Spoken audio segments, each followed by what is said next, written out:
Добро пожаловать в Лисаковский музей. Мы находимся в зале, который рассказывает о древней истории степи. И сейчас мы у витрины, которая переносит нас в эпоху Бронзового века. Благодаря усилиям археологов мы с вами можем увидеть костяные орудия труда, например, костяное трепало для обработки кожи, бронзовую иглу, которую шили более 3500 лет тому назад. Но мне бы хотелось обратить ваше особое внимание на этот небольшой предмет. Перед вами костяное навершие. Его обнаружили в 2011 году при исследовании некрополя Новоильиновский. Причем его обнаружили в одном из самых крупных курганов. У нас на фризе как раз есть фотография. Захоронение, где обнаружен этот предмет, принадлежало очень крупному человеку. Размер его скелета в полусогнутом положении составлял 1,95 см. В руках у него находился жезл. Жезл, на котором был этот костяной наконечник, костяное навершие в форме диска. Возможно, что этот предмет был предметом, маркировавшим особым социальный статус погребенного. Но сегодня трудно об этом судить, очень много времени прошло.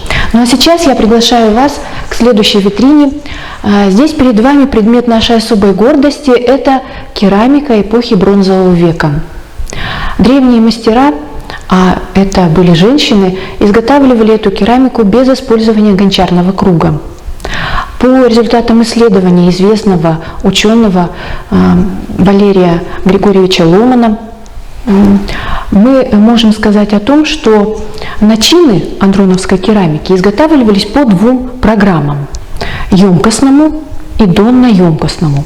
И сейчас я бы хотела вам показать как раз сосуды, допустим, этот сосуд изготовлен методом емкостного начина. То есть сначала изготавливались вот эти боковые стенки, а затем пристраивалось дно и верхняя часть. А вот, например, этот сосуд изготовлен методом донно-емкостного начина. То есть мастер из одного куска глины выполнял дно и часть боковых стенок, а затем пристраивалась уже верхняя часть. Мастерами использовался метод лоскутного налепа. Лоскуты глины накладывались друг на друга по спирали, но чаще без определенной последовательности. При формообразовании использовались формоосновы из ткани и кожи или кожи.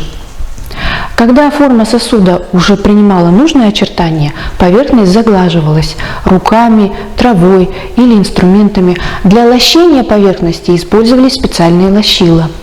Вот они перед вами. Затем готовый сосуд сушили в тени на открытом воздухе, а затем использовали костровой обжиг. Но это только часть процесса, а вообще очень большое значение при восприятии нами этой керамики древней имеет семантика орнамента. Пока глина была сырая, мастера при помощи специальных штампов наносили орнамент. Мне бы хотелось показать вам разные оттиски штампов. Есть гладкие. Для их изготовления, для получения такого оттиска использовался плоский штамп. А был штамп гребенчатый, и получался вот такой оттиск в виде пунктира. Но очень интересный вот этот штамп, отпечаток в форме полулунных зубьев. И довольно красивый треугольный штамп. Вот он перед вами. Ну и, конечно, в первую очередь вы обратили внимание на керамический сосуд, на дне которого мы видим изображение свастики. Таких сосудов при исследовании могильника Лисаковский-1 было обнаружено 3. Все они относились к федоровской культуре, и в них были обнаружены обряды трупосожжения. Предполагают ученые, что такие сосуды как раз-таки символизировали и маркировали погребение людей с особым социальным статусом. Ну, я думаю, что все знают значение этого древнего символа. Перед нами символ огня, символ солнца. Возможно, в представлении древних племен это было то огненное колесо, на котором сверхъестественное существо, солнечный бог, появлялся на востоке, проходил свой путь по небу, уходил на запад и затем погружался в мировой океан, чтобы вновь прийти и появиться на следующий день на востоке. Другой очень интересный орнамент и характерный для андроновской культуры – это меандр. Его название произошло от названия реки, которая протекала на территории Греции, ну, сейчас это территория Турции. Древняя река, русло которой было настолько причудливо, что оно поражало воображение людей, и именно причудливость этого русла дала название вот этому орнаменту меандру. И поэтому его значение часто связывают с водой, течением реки, но кроме этого течением и бесконечностью человеческого бытия. Потому что, посмотрите, старая сущность, она как бы сжимается, и ей на смену появляется новая молодая сущность. И таким образом, возможно, древние мастера хотели продемонстрировать вечность, бессмертие человеческого бытия. Ну, сегодня трудно сказать, что мастера хотели, какую информацию они хотели при помощи этих знаков закодировать, но я думаю, что наша задача сейчас эти сосуды сохранить, а, возможно, понять значение этих знаков – это дело будущего. Ну, сейчас я бы хотела показать вам внешний облик наших древних предков.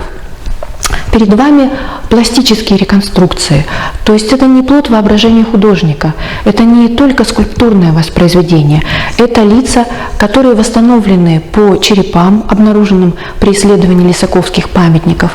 Реконструкция эта сделана по методу известного советского ученого, антрополога Михаила Михайловича Герасимова.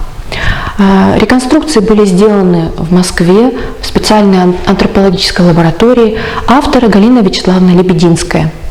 Перед нами представители европеоидного антропологического типа средиземноморской группы.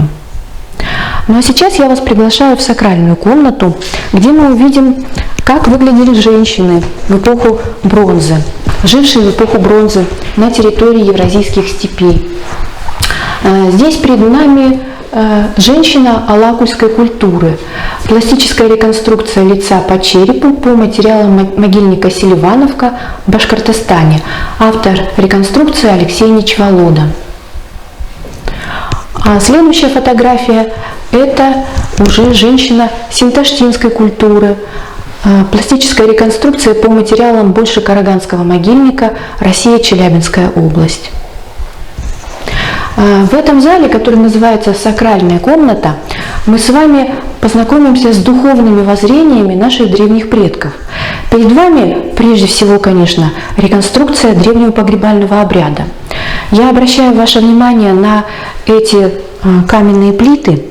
Они показывают нам, это попытка реконструировать каменные цисты, которые были обнаружены археологами при исследовании некрополя Новоильиновский. Кроме того, вы видите, что тело умершего придавали в эпоху бронзы позу спящего человека, как будто он должен проснуться в ином мире, в иной жизни. Это положение тела соответствует положению ребенка в утробе матери. Таким образом, как бы человеку облегчали второе рождение. Но это то, что касается реконструкции погребального ритуала. Но кроме этого, благодаря уникальным материалам лисаковских памятников, мы с вами можем посмотреть на реконструкцию женского андроновского костюма. Она смогла появиться, и ее смогли выполнить авторы. Вот посмотрите, пожалуйста, можно поближе показать. Это работал над этой реконструкцией целый коллектив авторов. И эта реконструкция стала возможной благодаря тому, что при раскопках на лисаковских памятниках были обнаружены уникальные фрагменты андроновского текстиля. Это прежде всего плетеная тесьма. Вот сейчас мы с вами будем рассматривать головной убор, и это очень важная часть костюма в эпоху бронзы. И И он полностью изготовлен из плетеной тесьмы, диагонально-полотняного переплетения. То есть тесьма заранее готовилась. Затем на форме основе она собиралась, начинали ее накладывать на форму с основания, затем сверху, и вверху свешивался свободный конец этой тесьмы, который составлял основу будущего накосного украшения. Накосное украшение – это тоже очень важный элемент костюма эпохи бронзы. Он закрывал волосы женщины. То есть считалось, что в волосах обитает ее душа. И чтобы сохранить душу, чтобы сберечь детородную силу женщины, волосы закрывали при помощи накосного украшения, которое надевали на косу. И в нашей витрине вы можете видеть его настоящее. Это накосное украшение. Оно сделано из бронзы и пастовых бусин. Как раз накосное украшение и челюстно-лицевые подвески, вот здесь в этой витрине вы можете обратить внимание на подлинные эти украшения. А в реконструкции здесь уже видно, как их носили. Так вот, это и есть одна из характерных особенностей женского андроновского костюма.